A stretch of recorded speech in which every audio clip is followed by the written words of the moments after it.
Estamos começando um novo ano litúrgico, um novo ano da igreja. É o primeiro domingo do Advento, tempo novo, vida nova. Devemos aproveitar a mudança do ano litúrgico para fazer uma bela revisão de vida e para dizer, tomando fôlego novo, Senhor, dá-me a graça de recomeçar, dá-me a graça de viver os mistérios da salvação na Sagrada Liturgia, neste novo ano que hoje se inicia. Olhe, vejam só que coisa, como a vida passa depressa, não é isto? Um ano já voou. É rápido demais. Que a gente saiba viver com sabedoria os dias da nossa vida. Tempo do Advento. Você já sabe, a palavra Advento quer dizer vinda, chegada. É um tempo este de 4 semanas. O que se celebra neste tempo? 2 coisas. Primeiro, preste bem atenção. É um tempo no qual nós, com ânsia, com desejo, pedimos ao Senhor que Ele venha. Repare só que coisa. Pedimos ao Senhor que Ele venha logo na sua glória. Pedimos ao Senhor que Ele leve toda a criação, que Ele leve a nossa vida, que Ele leve a história humana para a sua glória. Tem gente que diz, Deus me livre que eu esteja vivo quando Cristo vier. Não tem jeito, porque Cristo vem na hora da nossa morte e Cristo virá no fim dos tempos. Então a gente pede aqui, no tempo do Advento, a gente pede aquilo que o Senhor nos ensinou a suplicar no Pai Nosso. Venha o teu reino. Aquilo que a gente pede na consagração da missa. Vem, Senhor Jesus. Maranatá. Pois bem, tempo do Advento. Tempo de olhar para a sua vida, olhar para o mundo e dizer, meu Deus, como o mundo é ferido e cansado. Vem, Senhor. Vem logo. Que passe este mundo e venha a tua graça.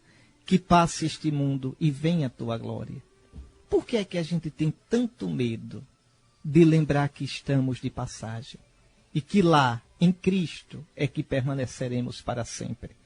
É porque a gente tem uma ideia errada do fim dos tempos. A gente acha que é um tempo de destruição, de condenação. Não é. É a salvação que Cristo já trouxe, que vai se manifestar plenamente quando Ele vier em glória. Tenha medo não. O que veio como Salvador a primeira vez é o Salvador que virá na sua glória, para levar tudo à consumação. É por isso que a cor deste tempo é o roxo. Roxo que lembra a vigilância, o desejo. É este o significado. Mas esse tempo, nos preparando para o fim dos tempos, nos lembra que Cristo já veio também.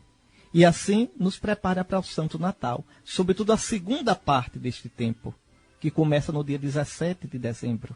O Advento é bem dividido em 2 partes. As primeiras 2 semanas se concentram na segunda vinda de Cristo.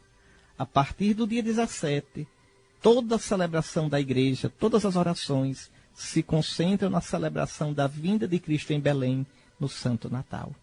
Então você vai ver as leituras, as orações deste tempo, tudo nos joga na expectativa do Cristo que vem. Olhe, a partir de agora começa o Evangelho de São Lucas, está certo? Porque a liturgia da igreja divide as leituras das missas dos domingos em 3 anos. Ano A se lê São Mateus, ano B, que foi até domingo passado, se lê São Marcos, e hoje começamos o ano C, se lê São Lucas. Você pode dizer, veio, não tem um ano D não com São João? Tem não. São João a gente lê todos os anos.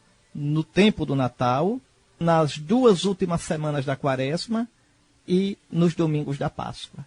Então a gente lê também São João, só que ele fica espalhado nos domingos dos outros anos. Está certo? Então, ano C, ano litúrgico novo, vida nova, coragem nova. Veja, essa profecia foi feita por Jeremias no século VI a.C., quando Israel, quando o povo de Deus, estava sendo ameaçado pelo poderio imenso de Babilônia. Então, Jeremias tinha uma missão danada de difícil. Sabe qual era? Era dizer para o povo, ou vocês se convertem, ou virá a Babilônia e destruirá tudo, e vocês irão para o exílio. Mas mesmo anunciando isso, o profeta anuncia também que existe uma esperança. O povo não se converteu não, e os babilônios vieram, viu? Mas vieram colocando fogo pelas ventas. Em 597 a.C., eles vieram, levaram a maioria do povo para o exílio, está certo? E 10 anos depois voltaram, e aí colocaram fogo no templo e destruíram Jerusalém. Mas aí, no meio desse desespero, veja que palavra de consolo do Senhor. Eis que virão dias em que farei cumprir a promessa de bens futuros para a casa de Israel e para a casa de Judá. Que coisa impressionante, mesmo na maior treva, o Senhor anuncia a luz. Mesmo quando tudo parece sem esperança, o Senhor anuncia uma nova esperança. Que coisa! Naqueles dias, naquele tempo, farei brotar de Davi a semente da justiça, que fará valer a lei e a justiça na terra. O que é que Deus está prometendo pela boca de Jeremias? Está prometendo que o povo voltará do exílio. E voltou mesmo, viu? Em 539, com o edito de Ciro, o povo voltou. E veja, o profeta diz mais, que desse povo que vai voltar, desse resto de Israel que vai voltar, Deus fará nascer, fará brotar de Davi a semente de justiça. Quer dizer, a semente de santidade. Você já deve estar imaginando quem é esta semente de justiça, este rebento de justiça. É Jesus, nosso Senhor. É Jesus. Ele fará valer a lei e a justiça na terra. Com esse rei que virá depois do exílio, a justiça. Justiça compreenda a obediência aos mandamentos de Deus. O justo é o obediente a Deus. A justiça é a obediência aos preceitos de Deus. Naqueles dias, Judá será salvo. E Jerusalém terá uma população confiante. E este é o nome com o qual Jerusalém será chamada. O Senhor é a nossa justiça. Ou seja, o Senhor é a nossa santidade. Agora, preste atenção. Essa profecia se cumpriu, cumpriu-se. O povo voltou em 539. Voltou um resto. Deus é fogo, Deus salva com um resto. Deus faz passar pela peneira e o resto, aquele resto que parece que não tem valor nenhum, que não tem força nenhuma, com aquele resto, Deus salva. É desse resto que vai nascer o Messias. O povo de Israel no tempo de Jesus já não era um povo mais livre. Veja, aqui no tempo de Jeremias, o povo de Israel foi escravizado pelos babilônios. Depois vieram os persas, derrotaram os babilônios e escravizaram o povo do mesmo jeito. Depois vieram os gregos, derrotaram os persas e escravizaram o povo. Depois vieram os romanos. Na época dos romanos, Jesus nasceu. É um resto. O povo de Israel é só um resto. Fraco, não tem nem rei. Quem é que manda em Israel? É o sumo sacerdote. Porque o rei é um estrangeiro, é César, que mora em Roma. Mas é com esse resto, sem força, com este resto que parece que não vale mais nada, com este resto que parece que não deve esperar mais nada, desse resto nascerá o rebento de Davi, o Messias, que trará à terra a justiça de Deus, a salvação. Compreende? Agora, veja que coisa bonita. Isso se cumpriu, mas isso continua se cumprindo. Quando a gente lê agora essa palavra, ela fala também para a gente. Fala do fim dos tempos. Repare como o texto da Bíblia é. Ele fala do passado, que já se cumpriu. Ele fala do presente. Eu vou dizer já o que ele diz no presente. E fala do futuro. Eis que virão dias. É verdade.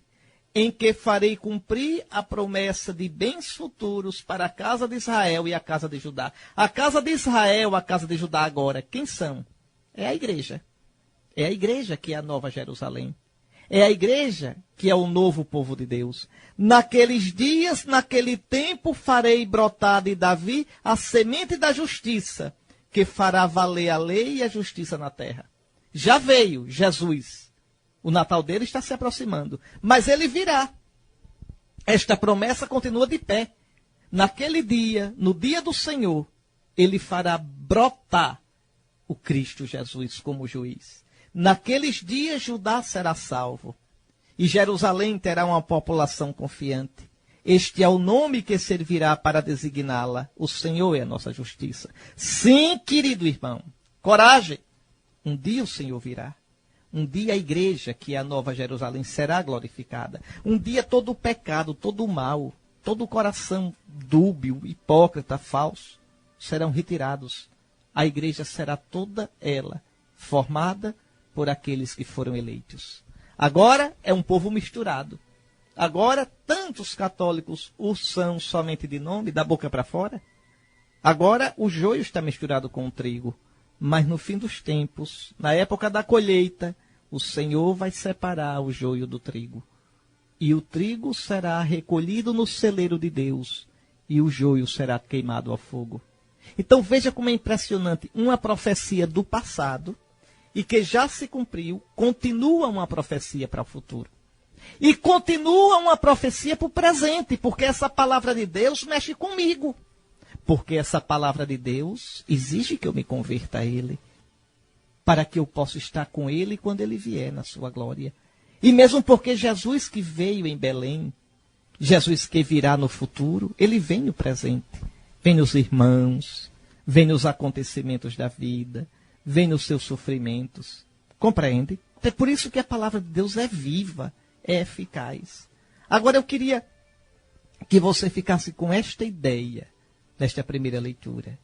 Deus sabe tirar do mal o bem. Deus sabe tirar da derrota a vitória. Deus sabe tirar da treva a luz. Deus sabe. Quando Jeremias fez essa profecia, não havia esperança humana para o povo de Israel. São coisas impressionantes. Olha, só vou lhe dar um exemplo, só para você ver. Quando o povo voltou do exílio de Babilônia, em 539, o povo voltou arrasado, não tinha mais nada. Jerusalém era um montão de ruínas. As muralhas tinham sido destruídas. O templo era só ruína, tudo acabado. Tudo acabado. Veja que coisa impressionante. E, no entanto, o Senhor, pela boca do profeta Zacarias, profetizou. Repare só que profecia. É no capítulo 8 de Zacarias. Olhe só. Assim diz o Senhor dos Exércitos. Sou muito apaixonado por Sião. Estou fervendo de paixão por ela. Assim diz o Senhor. Voltarei para Sião. Vou morar de novo dentro de Jerusalém. Jerusalém será chamada cidade fiel.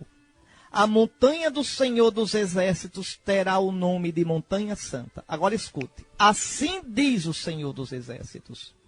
Ainda haverá muitos velhos e velhas sentados pelas praças de Jerusalém, todos de bengala na mão por causa da idade. As praças da cidade estarão cheias de meninos e meninas a brincar pelas ruas. Assim diz o Senhor dos Exércitos, uma coisa que parece milagre para esse resto do povo, porque há de ser impossível para mim. Parece difícil para o povo? Pois para mim não é impossível. E é verdade. O povo voltou, Jerusalém foi reconstruída, e ainda hoje está lá. Eu sempre que vou à Terra Santa, andando por Jerusalém, eu gostava de andar à noite na Cidade Velha, e vendo os meninos brincando na rua, os jovens passando, eu me lembrava dessas palavras. Me lembrava dessas palavras.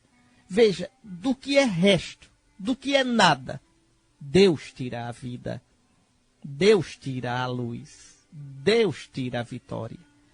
Então não se assuste na sua vida. Aquele que espera no Senhor, aquele que confia no Senhor, renova suas forças. Ainda que caia, se levanta. Ainda que esteja nas trevas, não esquece da luz e verá a luz. Então, nas sombras desta vida, nas lutas desta vida. Tenha coragem, viu? Espere por Jesus. Ele vem. Ele veio, fidelíssimo em Belém. Ele virá um dia em glória. E vem a cada dia nas coisas da vida. Espere por ele. Tenha coragem. O dia dele vai chegar. Tenha coragem. Seja fiel. É esta a mensagem desta primeira leitura. Vamos rezar juntos o Salmo 24, que vai dizer: Senhor meu Deus, a vós elevo a minha alma. Oh, que coisa mais bonita! No primeiro domingo do ano novo, do ano litúrgico, a gente reconhece a nossa fraqueza, a gente reconhece que sozinho não pode tudo. Eleva os olhos para o Senhor. Feliz o homem que sabe elevar os olhos para o Senhor. Feliz aquele. O que anda somente olhando para baixo é um derrotado. O que só olha para frente é um altivo soberbo. O que olha para o alto, esse é humilde. Então é preciso saber a hora de olhar para baixo com humildade, de olhar para frente com confiança, mas sobretudo de olhar para o alto, sabendo que depende de Deus e é Ele que nos dá coragem. Então vamos rezar. Tem muita coisa nessa leitura, viu, para a gente pensar. Vejam que o tema é novamente a vigilância. Vigiar à espera do dia de Cristo. Quem é que vigia de verdade? Vigia à espera de Cristo quem rejeita as obras das trevas. Olha o que é que São Paulo diz. Irmãos, o Senhor vos conceda que o amor entre vós e para com todos aumente e transborde sempre mais, a exemplo do amor que temos por vós. Interessante isto. O óleo da lâmpada que a gente deve manter acesa esperando. Lembre da parábola das 10 virgens. Lembre que Jesus diz: mantende vossas lâmpadas acesas. Pois o óleo que mantém a lâmpada da vigilância acesa é o amor. O amor a Deus e o amor pelos irmãos. Mas isso não é um amor simplesmente humano. Este amor, quando a gente fala no amor cristão, não é um amor simplesmente de sentimento. É o amor que o próprio Deus nos dá. São Paulo, na carta aos Romanos, no capítulo 5, versículo 5, diz que o amor de Deus foi derramado nos nossos corações, pelo Espírito Santo que nos foi dado. Se a gente pode amar como cristãos, se a gente pode amar no amor do reino de Deus, é porque esse amor já habita em nós. E esse amor é o Espírito Santo que nos foi dado. Por isso, São Paulo pode dizer: o Senhor vos conceda que o amor entre vós e para com todos aumente. Então, o Senhor vos conceda, viu? O Senhor conceda a você, a mim, que a gente seja tão dócil ao Espírito Santo de amor, que a gente transborde em amor a Deus e para com os outros. Isto sim. Ora, com este amor, com esta docilidade à ação do Espírito de amor em nós, olha aqui, que assim Ele confirme, Deus confirme os vossos corações numa santidade sem defeito, aos olhos de Deus nosso Pai, no dia da vinda de nosso Senhor Jesus, com todos os seus santos. Sim, a gente está caminhando para esse encontro com Cristo. Cristo virá na sua glória e nos levará ao Pai. Pode ter certeza disso. Cristo virá para você na hora da sua morte. Virá para mim na hora da minha morte. E virá para todos nós no fim dos tempos. Pois bem, que nosso Senhor nos dê viver de tal modo o amor dele, o amor a ele na força do Espírito Santo de amor, que nós possamos estar diante dele no dia da vinda de nosso Senhor. E ele nos conduz ao Pai. Enfim, meus irmãos, eis o que vos pedimos e exortamos no Senhor Jesus. Olha o que São Paulo diz. Vós aprendestes de nós como deveis agradar a Deus e já estáis vivendo assim. Olha aqui a tradição apostólica. Não é só o que os apóstolos escreveram. São os exemplos de vida que eles nos deram. São Paulo diz claramente: aprendestes de nós como deveis viver. conheceis de fato as instruções que temos dado em nome do Senhor Jesus. Em outro texto, em outra carta, São Paulo diz: as instruções que vos damos, seja oralmente, seja por escrito. Então, a tradição apostólica que está viva na igreja. Uma outra coisa bonita também nessa leitura é que São Paulo diz que o Senhor Jesus virá com todos os seus santos. É muito bonito. Com todos os santos do céu. Com todos aqueles que já estão na glória. E são muitos, Dom Henrique. Olha o Apocalipse. Que festa que é no céu. Olhe quantos, uma multidão vestida de branco. Olhe a carta aos Hebreus, no capítulo 12, que fala de uma nuvem de testemunhas que já torcem por nós. Então, haverá um dia, viu, meu irmão, em que a sua vida, a minha vida serão passadas a limpo. É um dia de salvação, mas é preciso se preparar para este dia. Porque se eu fecho o meu coração agora, eu me coloco fora do reino que o Senhor um dia fará brilhar em plena glória. Ele já trouxe este reino com a primeira vinda dele. Este reino vai crescendo como o grão de mostarda. Mas um dia chegará o tempo em que este reino será plenamente realizado para todos nós. Está aí, eu não disse a você que o tempo do advento nos prepara para a vinda de Cristo? A vinda do Natal, mas, sobretudo, no começo do advento, a vinda no final dos tempos. Olha aí Jesus no Evangelho de Lucas, falando sobre o fim dos tempos. Agora, olha, vou logo avisando. Toda vez que a Bíblia fala do fim dos tempos, fala com a linguagem figurada. Vou logo dizendo que é para a gente não pensar besteira. Está certo?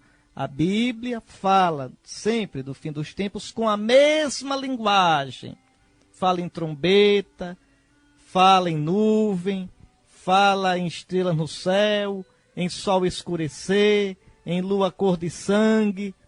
Fala sempre assim. E eu vou explicar por quê. Mas é uma linguagem figurada. Como será na vinda de Cristo? Não sabemos. Porque a vinda de Cristo não pertencerá mais a este mundo. Quando Jesus se manifestar em glória, a criação todinha será impregnada do Espírito Santo e será levada para a glória. Então, a vinda de Cristo é um acontecimento que fará este mundo passar para outro mundo. Os corpos ressuscitarem. Veja, então a gente não tem um jeito de descrever como vai ser. Quando eu não posso descrever uma coisa, eu uso uma linguagem figurada. Pronto. Uma alegria muito grande. Como é que você vai descrever? Você vai dizer um bocado de coisas. Olha, eu senti uma alegria tão grande que quase que meu coração explodia. Botou uma dinamite, foi no coração. Veja, você está usando uma linguagem figurada. Não tem jeito. Emoção forte, experiência forte, que a gente não consegue descrever, tem que se falar por figura. Olha, eu tomei um susto tão grande que o meu coração quase saía pela boca. Lá vai uma linguagem figurada. Imagine um coração sair pela boca, que presepada. Então, linguagem figurada, está certo? Pois bem, vamos então entender o que Jesus quer dizer. Haverá sinais no sol, na lua e nas estrelas. Vejam, na terra as nações ficarão angustiadas com pavor do barulho do mar e das ondas. Os homens vão desmaiar de medo, só em pensar no que vai acontecer, porque as forças do céu serão abaladas. O que é que Nosso Senhor quer dizer com isso? Nosso Senhor quer dizer que a vinda dele será como uma dor de parto. Aliás, ele diz isso no Evangelho de João. E no Apocalipse fala nisso também. É como uma dor de parto, mas a dor de parto é dor boa. Olha, a mulher pode estar dizendo, o senhor diz isso porque o senhor é homem e não vai parir. Não pense assim com o bispo. É dor boa porque é uma dor que gera vida. Dor triste é dor que gera morte. Jesus diz isso no Evangelho de João, viu? Diz que quando chega a hora da mulher dar à luz, ela fica triste porque a sua hora chegou. Mas depois se alegra por ter colocado um homem no mundo. Se for um homem que preste, graças a Deus. Então veja, é isso. A dor do final dos tempos é uma dor de parto para o mundo novo, para o mundo da glória. Então, nosso Senhor quer dizer isso, que toda a criação será convulsionada, que a história humana será convulsionada. Por que é que os homens vão desmaiar de medo? Entenda, medo terá quem a Cristo desprezou. Medo terá quem de Deus não fez caso. Mas aquele que desejou o Cristo, aquele que disse, vem Senhor Jesus, aquele que viveu aberto para Deus, será dia de salvação, dia de vida. É isso que nosso Senhor quer dizer. Então eles verão o Filho do Homem vindo numa nuvem com grande poder e glória. Eu já expliquei para você. Vir na nuvem quer dizer vir como Deus, vir do mundo de Deus, vir do céu, do lado de Deus. Mas esse que vem com todo o poder e glória é o Filho do Homem. É aquele que foi nosso irmão. Ben Adão, filho do homem, se fez nosso irmão, feito de barro como nós, aquele que sofreu como você, lutou como você, enfrentou a morte na cruz e venceu a morte, e agora vem como juiz. Que coisa bonita! Meu juiz tem nas mãos as chagas da paixão que sofreu por mim. Meu juiz é aquele que deu a vida por mim. Meu juiz é aquele que vem para consumar, para levar à plenitude a salvação que iniciou na sua primeira vinda. Por isso Jesus diz, olha, quando estas coisas começarem a acontecer, levantai-vos e erguei a cabeça, porque a vossa libertação está próxima. Então a vinda de Cristo é de treva para quem na treva viveu. É de condenação para quem longe de Deus se condenou. Mas para aquele que buscou o Senhor, é dia de salvação, é dia de glória. Por isso a gente diz, vem Senhor Jesus. E aí depois que Jesus anuncia isto, olha como ele me adverte. Olha como ele adverte você. Tomai cuidado para que vossos corações não fiquem insensíveis por causa da gula, da embriaguez, das preocupações da vida, ou seja, de uma vida atolada somente neste mundo, mete o nariz neste mundo, só se preocupa com as coisas desse mundo, trabalho, prazer, curtição, família, problemas, e esquece de levantar os olhos para o céu. Aí sim, se for assim, esse dia cairá como uma armadilha sobre todos os habitantes de toda a terra. Por que Jesus usa essa imagem? Imagine aquela armadilha pendurada no galho das árvores. Quando o bicho passa embaixo, a armadilha cai de repente. A rede cai sobre ele. Assim será este dia. O Senhor não pede licença. O Senhor não marca dia nem hora. Ele virá. Ele virá na hora da minha morte, que eu não sei quando vai ser. Ele virá no final dos tempos, que eu não sei quando vai ser. Me interessa uma coisa só, vigiar. Olha o que nosso Salvador diz. Ficai atentos e orai a todo momento, a fim de terdes força para escapar de tudo o que deve acontecer. Escapar das armadilhas da vida. Escapar do desespero, da descrença, da infidelidade, de um coração dividido. Veja, escapar de tudo isso e terdes força para ficar em pé diante do Filho do Homem. Está aí, queridos irmãos. Esse tempo vai nos convidar o tempo todo a isto. O advento é assim. É o tempo que nos cutuca mesmo, para que a gente viva na vigilância, na fé, na oração, na busca de reconhecer o Cristo, Ele que veio, Ele que vem a cada dia e que virá, para que possamos estar de pé diante dele quando ele vier em glória. E agora, abençoe-vos o Deus Todo-Poderoso, Pai, Filho e Espírito Santo. Até domingo que vem, se Deus quiser, um santo tempo de advento,